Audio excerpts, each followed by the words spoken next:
ettin, bir haber vergin. Başka yarım yanımga kaldı.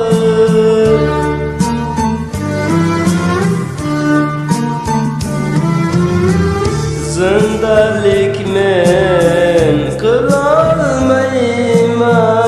arzularım senge kaldı.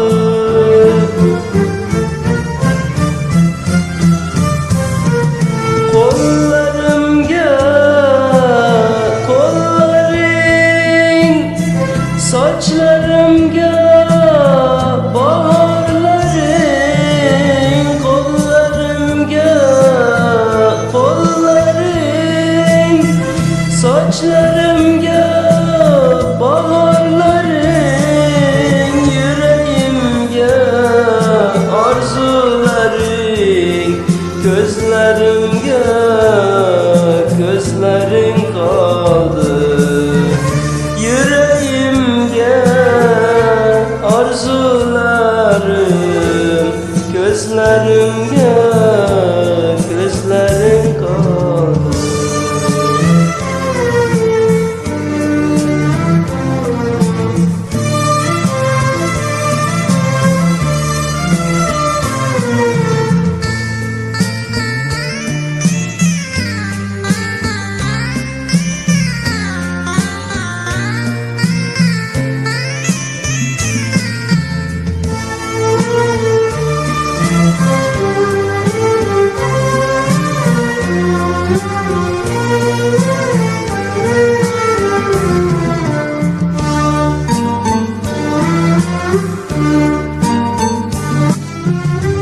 Karanlık bir şehirge kaldım, gelgin yarım yanımga turgün.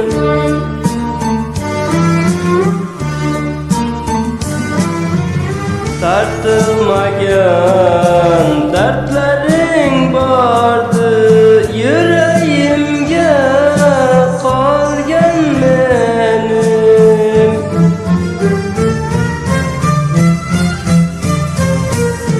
Kollarımga kolların, saçlarımga baharların, kollarımga kolların, saçlarımga baharların, yüreğimge arzuların, gözlerim